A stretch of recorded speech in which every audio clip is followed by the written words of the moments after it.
1 Pedro, capítulo 1, verso 3 apenas. Projeta aí para os irmãos acompanharem o texto. 1 Pedro, capítulo 1, verso 3. Bendito Deus e Pai de nosso Senhor Jesus Cristo, que segundo a sua muita misericórdia nos regenerou para uma viva esperança, mediante a ressurreição de Jesus Cristo dentre os mortos. Quem escreveu? Obviamente, está escrito, é óbvio que foi Pedro. Quem foi Pedro? E aí, amados, nós vemos Pedro louvando o Senhor, bendito seja o Deus e Pai do Senhor Jesus Cristo, que, segundo a sua grande misericórdia, não há uma palavra maior para descrever a misericórdia de Deus, é mega no texto grego. Grande misericórdia. E Pedro sabia muito bem o que significava isso.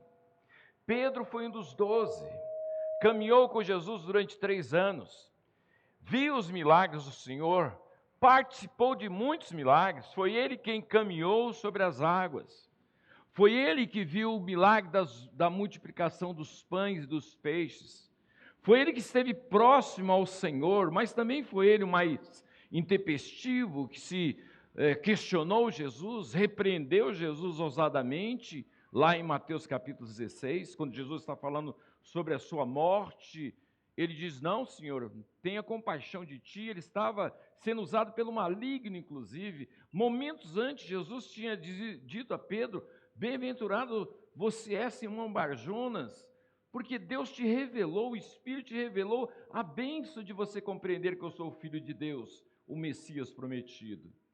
E logo depois ele é repreendido duramente.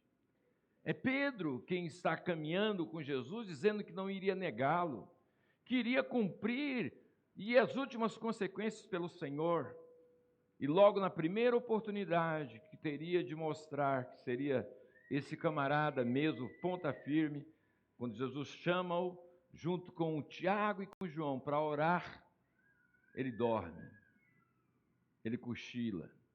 Esse camarada que se achava que era forte, que era capaz, Deus usou um simples galo para que ele aprendesse que ele não estava com a bola toda, que ele era alguém carente.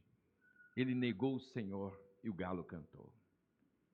Amados, esse é Pedro, que depois pensou que o Senhor tinha esquecido dele porque ele tinha negado o Senhor. E Deus manda uma mensagem a Pedro, está em Marcos capítulo 16, verso 5, que as mulheres, Maria Madalena em especial, deveriam anunciar que ele havia ressuscitado. E aos discípulos, e em particular a Pedro, e a Pedro. E nós sabemos que o texto de Marcos foi escrito por Marcos, mas quem ditou foi Pedro.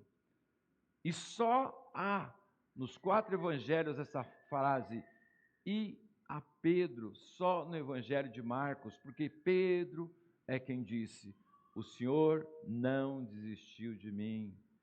E mandou uma mensagem especificamente para mim, dizendo que eu continuava sendo objeto do amor dele. E o Senhor vai em encontro de Pedro. E aí Pedro tem esse encontro com o Senhor, que muda a história de Pedro. É ele quem escreve essa misericórdia maravilhosa de Deus, grande misericórdia. Ele não está falando de simplesmente algo abstrato, mas ele compreendeu que essa misericórdia o alcançou.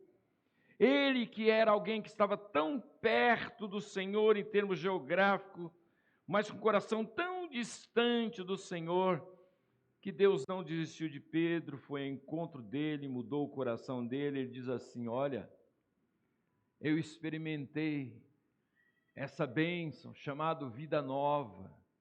E ele que diz aqui, olha, acompanhe o texto, diz assim, segundo a sua grande misericórdia, nos regenerou, ele se inclui aí, dizendo, eu experimentei isso. Regenerar significa nascer de novo, ter uma vida nova, ser transformado.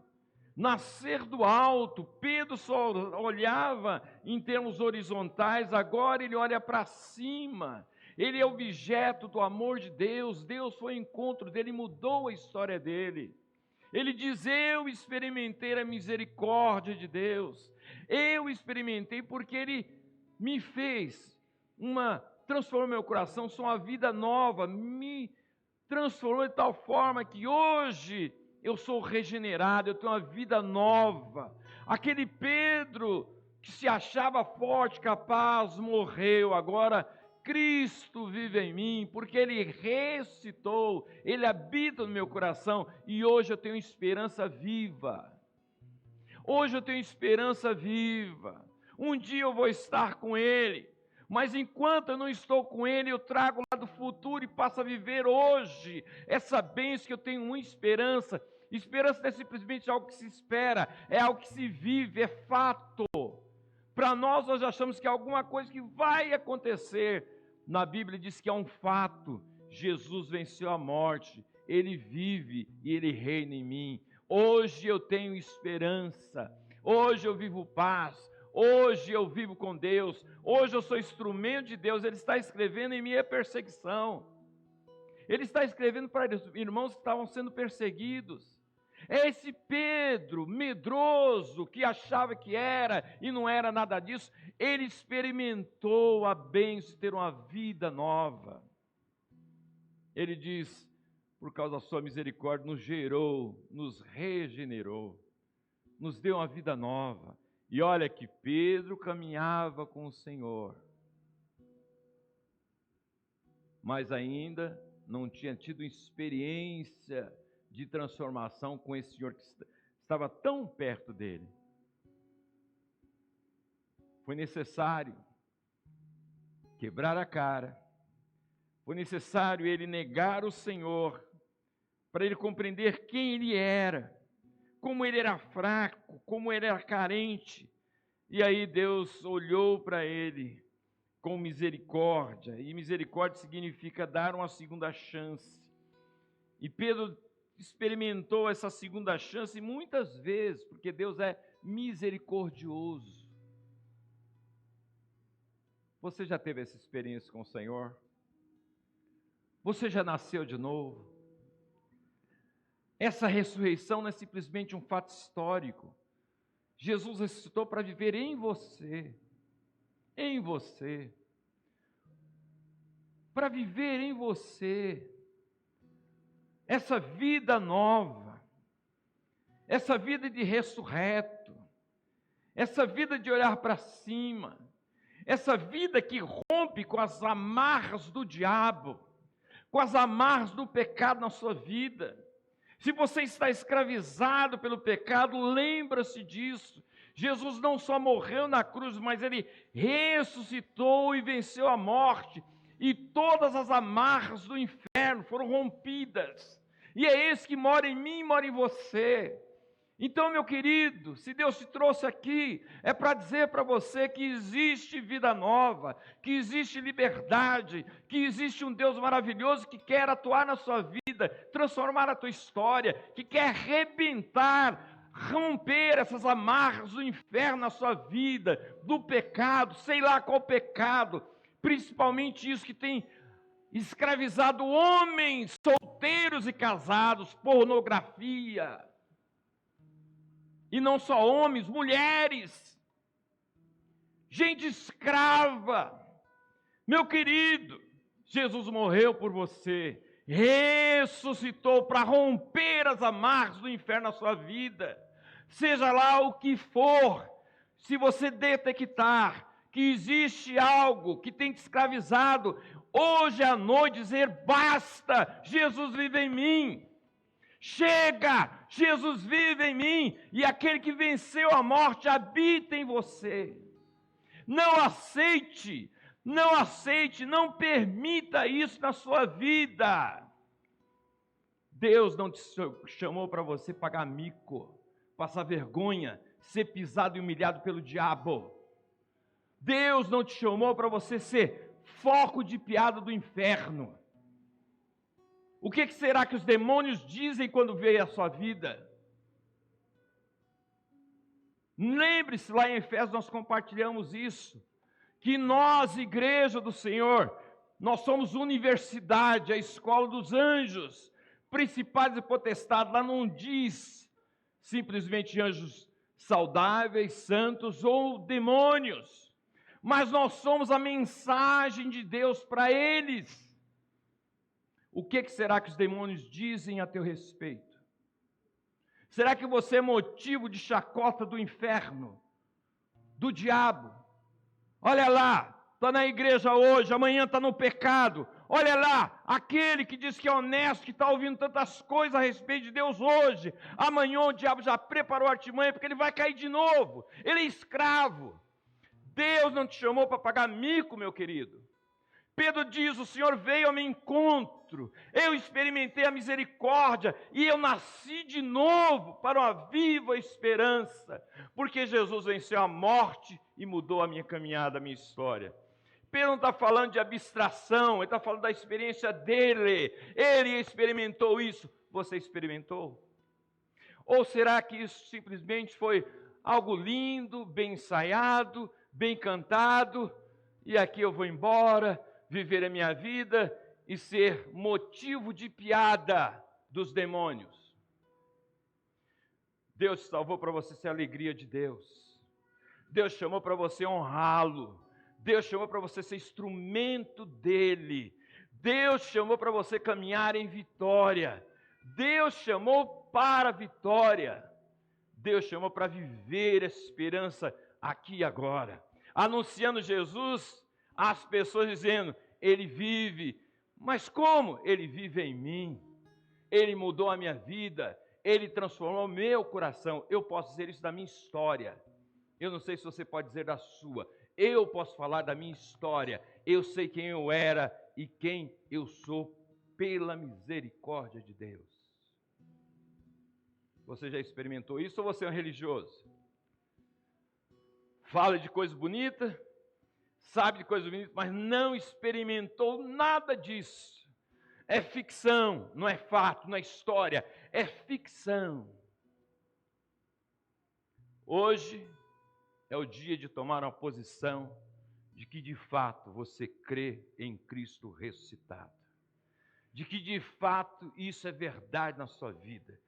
Eu não aceito mais as amarras do inferno na minha vida. Eu não aceito mais ser escravo de pecado algum.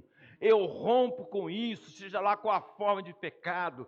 Pode ser em termos de coisas visíveis, de escravidão que as pessoas notam, mas pode ser coisas íntimas, de ódio, de rancor, de ressentimento, por não perdoar, por carregar no coração vingança. Deus não te chamou para isso, Deus te chamou para ser objeto do amor dele e ser um instrumento nas mãos dele para abençoar outros.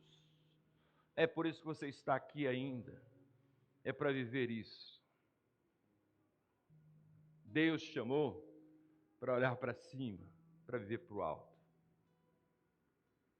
Os irmãos conhecem aquela história bem antiga, tem até aí muitas versões possíveis, mas quando eu ouvi li essa notícia, esse fato, foi na década de 70, talvez seja a mais verídica, talvez, porque ilustrações vai passando de uma mão para outra, alguém vai colocando coloração assim, assado, e vai mudando, e a gente vai perdendo o foco. Mas diz a história, ou essa ilustração, que um fazendeiro da Argentina, da região da Patagônia, encontrou uma águia, um filhote de águia. E aí, não vendo outro recurso, ele procurou cuidar dessa águia. E a águia, ela ficou aquela ave bonita, mas ele notou algo estranho na águia, porque a águia foi criada junto com as galinhas. E está aquela águia bonita tentando ciscar.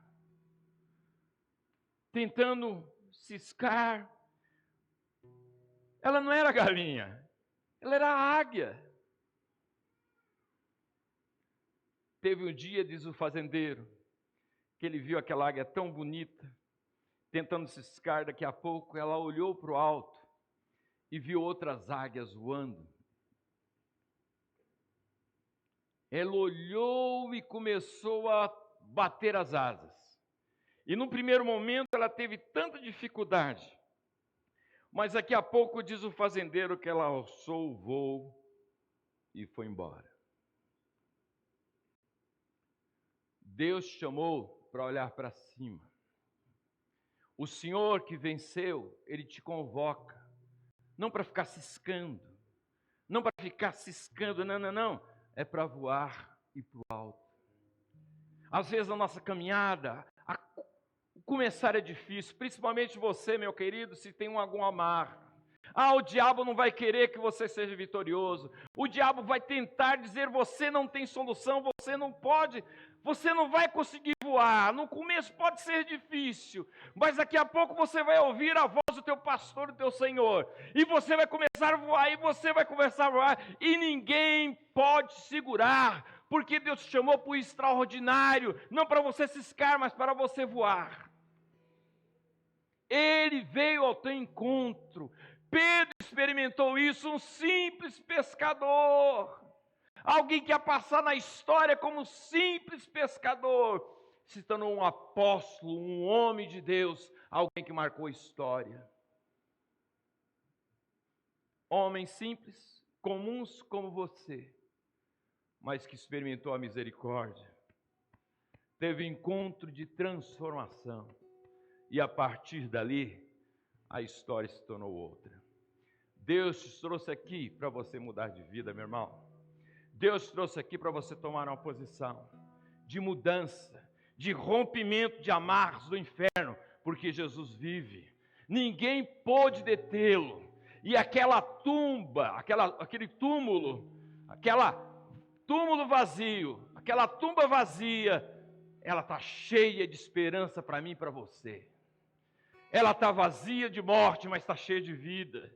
Ele ressuscitou para mudar a sua vida, meu amado. Não é simplesmente para uma comemoração, foi tão lindo. É para você experimentar isso da sua história, na sua vida, e que você venha voar para a honra e glória dele.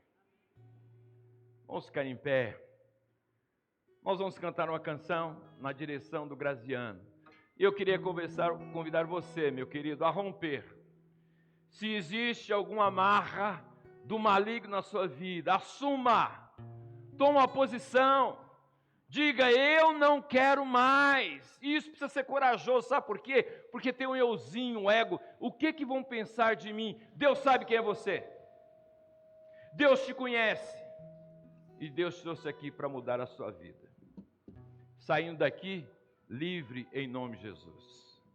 Enquanto o Graziano estiver cantando, eu quero te convidar a vir à frente para orar, rompendo com toda a amarra, com toda a atadura do maligno, dizendo: eu não quero mais ver isso na minha vida. E se você ainda não teve encontro com o Senhor, Deus te trouxe aqui para isso. Vem à frente que nós queremos orar com você e por você. Enquanto nós cantamos, se você quiser tomar essa posição, vem à frente, nós vamos orar. Vamos orar mais uma vez. Senhor, louvado seja o teu nome, que esta vida nova venhamos experimentar e viver no dia da semana, Senhor. Que tudo aquilo que nós cantamos seja testificado com a nossa vida durante a semana. Que o Senhor seja glorificado de domingo a domingo. Que ao sair daqui saiamos com a convicção de que o Senhor vive e reina, e que em Cristo nós somos mais que vencedores, e que o teu amor, ó Pai, a graça maravilhosa de Jesus Cristo e a comunhão do Espírito Santo seja com o teu povo, hoje e pelos séculos dos séculos. Amém. Dá um abraço, irmão, deseja a ele uma semana abençoada, e a você em casa, Deus te abençoe.